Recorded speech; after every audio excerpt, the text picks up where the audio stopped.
The subconscious does not speak in abstract concepts. It energizes external forms with emotion. A face on a screen, a particular woman, a piece of content, an archetype, a symbol, a cultural pattern, whatever is available becomes charged. The intensity that rises is not, quote, just in the head, unquote. It is the psyche using the outer world as a screen so that the material can become visible, tangible, and workable. Without that external appearance, the charge remains diffuse and ungraspable. The outer form is not a distraction from the work.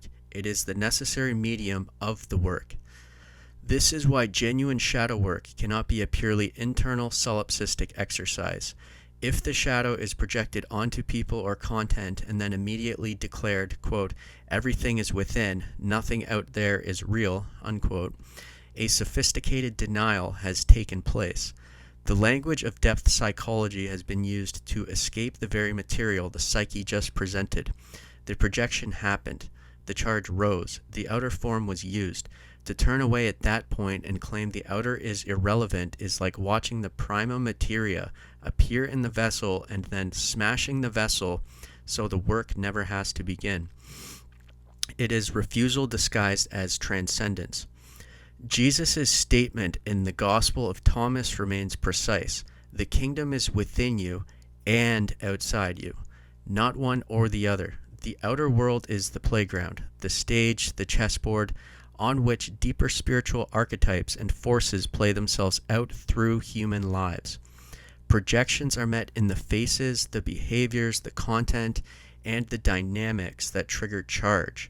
Those triggers must be taken seriously, not by believing the projection is literally true, but by treating the emotional charge as real information that must be owned, felt, and given meaning inside the vessel. Only then does the energy return to the center instead of remaining stuck in the outer form. Most people do the opposite.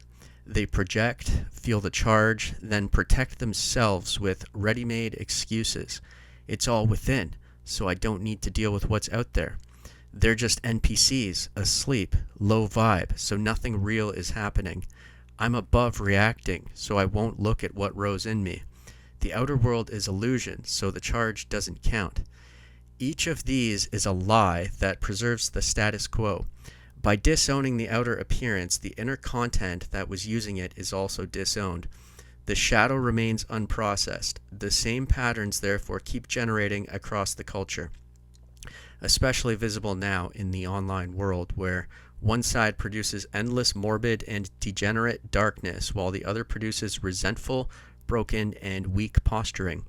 Both are the outer expression of material that was never sincerely engaged when it first rose as charge. We heal by engaging with the world, not by hiding from it. Cleaning a room is never only about the room. It is the concrete outer act that forces inner disorder into visibility and order. Inner work is performed by meeting the outer with sincerity. The world itself is the vessel in which the operations occur. In alchemical language, the vas is not optional. Dissolution, separation, and eventual conjunction require a container, and that container is life. The relationships, the feeds, the cultural patterns, the people and images that carry charge. Until the emotional and mental projections are dissolved through full sincerity and attention inside the alchemical vessel of the mind and soul, the outer world cannot be seen clearly. What is perceived remains colored, distorted, and animated by unowned material. The mirror is fogged by the very substance that needs to be worked. Only when the charge is honored, felt, and reclaimed does the fog lift. Then the outer forms can be perceived for what they actually are, rather than as endless reflections of what has been refused within. Energetically, the circuit is exact. Psychic energy invests the outer object and is felt as charge. As long as that energy remains bound through unexamined projection, it is unavailable for creative life. When the charged form is met with sincerity, the material owned, and the projection withdrawn without denying that the form was necessary, the energy returns. It comes back as free attention, as clarity, as the capacity to respond intelligently rather than merely react. The online world is currently one of the primary stages on which this collective failure is most visible. Unprocessed shadow pours out as content, and the same unprocessed shadow then consumes that content, reinforcing the loop. Those who complete the circuit receive the energy back as living power. Their unique expression of that power is the novelty offered to the creator. Another angle of reflection, another facet that only this particular life could produce. The world is the stage on which that reflection becomes possible. Healing does not come from leaving the stage. It comes from playing the part with open eyes once the projections have been dissolved.